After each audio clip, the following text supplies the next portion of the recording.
Hey, salut tout le monde, j'espère que vous allez bien, j'espère que vous êtes en forme aujourd'hui. Moi ça va très bien, je pense que vous en avez déjà entendu parler, c'est un petit top 3, mais vous l'avez entendu faire quand même un assez gros top 3. N'hésitez pas à mettre un petit pouce bleu, à vous abonner à la chaîne si vous êtes nouveau, bienvenue en tout cas.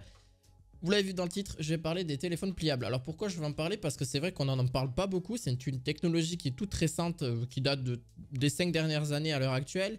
Alors oui, qui était aussi très cher et pas forcément accessible à tout le monde. Je vais vous en présenter 3, donc forcément avec des prix plus ou moins du plus gros prix au plus petit prix. Ça reste quand même relativement accessible, mais il faut quand même un certain budget et il faut en avoir aussi l'utilité. Je vais vous mettre aussi ses points faibles et aussi leurs points forts forcément aussi là-dessus, hein, qui vont être pour moi, forcément c'est des téléphones, donc chacun a ses faiblesses et chacun a ses utilités. Pour le tout premier, c'est le Z Fold 4. Alors le Z Fold 4, c'est un très bon téléphone. Vous allez avoir un téléphone justement qui va être surtout pour la rédaction, pour avoir une tablette, etc. Il se transforme en ce téléphone comme un téléphone complètement comme une tablette, mais une mini tablette, on va dire beaucoup plus petit, avec un espace de stockage qui va de 256 Go jusqu'à 1 Tera, hein, très clairement, donc 512 et 1 Tera, ce qui reste très accessible. 256 Go, je trouve que c'est déjà vraiment pas mal. Donc là-dessus, vous aurez bien sûr les liens de ces 3 téléphones en description de vidéo.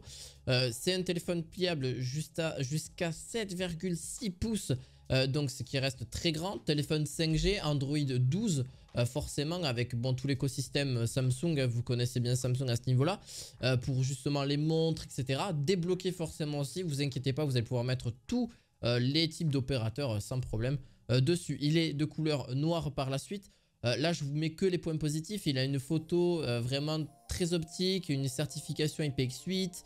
Voilà, pareil, vous pouvez filmer en 4K sans problème. Au niveau que ce soit de la photo, de la vidéo, même du jeu vidéo, une immersion totale, surtout en jeu vidéo, ça va être beaucoup plus grand, beaucoup plus à l'aise aussi, avec un écran beaucoup plus grand. Vous avez aussi forcément la possibilité de le mettre pliable aussi là-dessus. Alors, pourquoi j'ai présenté celui-ci, pas forcément... voilà, tous les autres, etc. Je trouve que le Fold 4 a une bonne qualité d'image des écrans. Le One UI 4.1.1 aussi et sa suite de logiciels qui est très bonne aussi. Très bonne performance globale dans l'ensemble, une certification IPX8 comme je l'ai dit. Le stylet disponible en option par contre au niveau de là-dessus. Voilà, donc petit à petit Samsung s'améliore au niveau de ses smartphones pliables destinés à un usage très professionnel pour celui-ci. On apprécie que ce soit la qualité d'écran, la puissance de calcul disponible ainsi que la possibilité d'utiliser un stylet optionnel.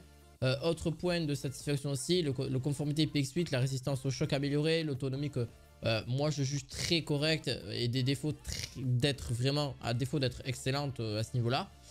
Vous avez une capacité de la caméra vraiment, enfin le côté principal, je parle, la caméra principale délivre de très belles images fixes ou images vraiment animées.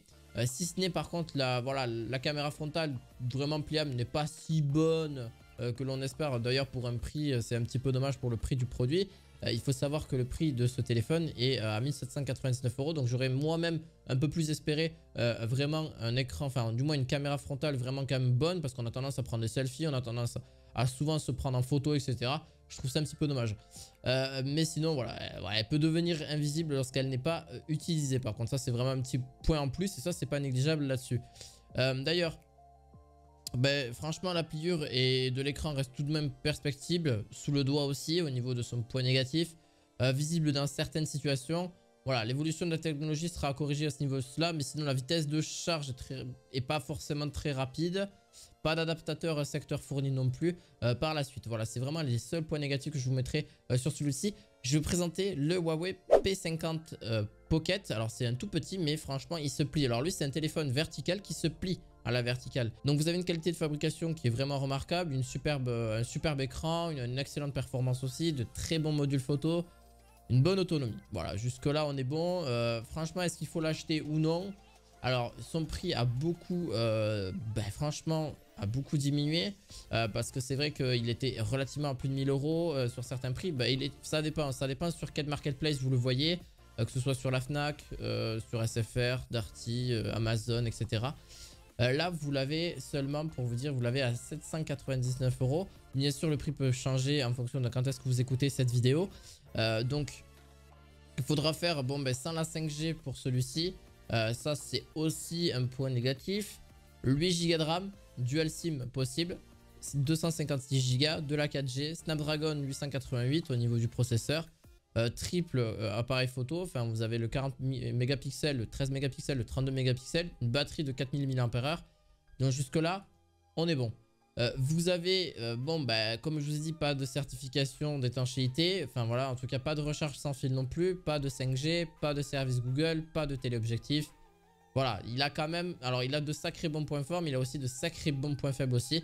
Ce qui est un peu dommage parce qu'en vrai, s'il avait justement une recharge sans fil, bon c'est pas forcément obligatoire, mais ça aurait été pas mal. Certification d'étanchéité, c'est quand même un très bon plus, surtout que bah, le téléphone on l'utilise dans tous les temps. Pas de service Google et c'est vraiment dommage parce que moi je les utilise et c'est vraiment un très bon plus et c'est pour mon travail à l'heure actuelle c'est extrêmement bon. Téléobjectif pareil, bon voilà, dommage mais en vrai il y a une sacrée prouesse, je parle du téléphone pliable, c'est plus facile de l'avoir dans la poche etc. Voilà, au moins il prend encore moins de place je trouve, après tout dépend de ce que vous souhaitez mais clairement je trouve qu'il prend beaucoup moins de place au niveau de celui-ci. Alors je vais vous présenter le Z Flip 3. Donc le Z Flip 3 pareil c'est un téléphone pliable, moins cher aussi. Il y a le Flip 4 aussi mais je préférais le Flip 3 parce que forcément moins cher aussi sur celui-ci, 699 €. Vous avez une petite réduction sympa à l'heure actuelle. Au lieu de 1000 € pour le téléphone, 5G, 128 Go. Lui je trouve que c'est une prouesse par rapport au précédent.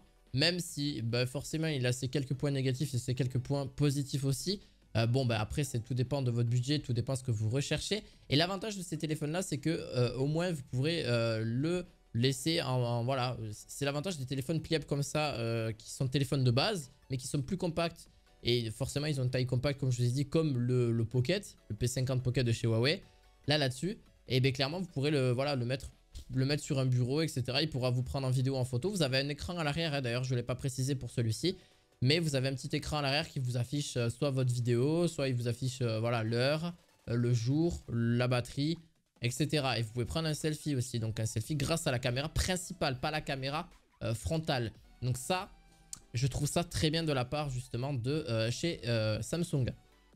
Donc voilà, c'est mon petit préféré d'entre les trois, même si, par rapport à ceux que je vous ai présentés là. Le Z Flip 3 remplit vraiment très bien, très compact et hyper agréable. Un écran externe qui réduit cependant limité, reste cependant limité. Une dalle OLED de très bonne qualité, une performance haut de gamme. Photo de jour grandement améliorée. Il est étanche aussi, donc on n'a pas les points faibles qu'il y a eu sur le P50 pour moi. Les seuls points faibles c'est la partie photo qui est en retrait de nuit. Bon bah c'est un petit peu dommage. Une autonomie restreinte mais c'est vraiment infime en vrai. Une autonomie restreinte et charge lente. Pas de bloc de charge dans la boîte, mais ça c'est quasiment normal. Enfin, c'est quasiment tous les constructeurs de téléphones n'ont pas forcément tous cette capacité là au niveau de cette charge de la boîte. Un bon téléphone pliable et en plus de ça, il est vraiment tout petit. Vous pouvez le mettre, ce format compact est juste très bon et puis en plus de ça, vous avez un écran à l'arrière aussi. Je vous ai pas précisé, mais quand le téléphone est déplié, il fait 6,7 pouces pour celui-ci.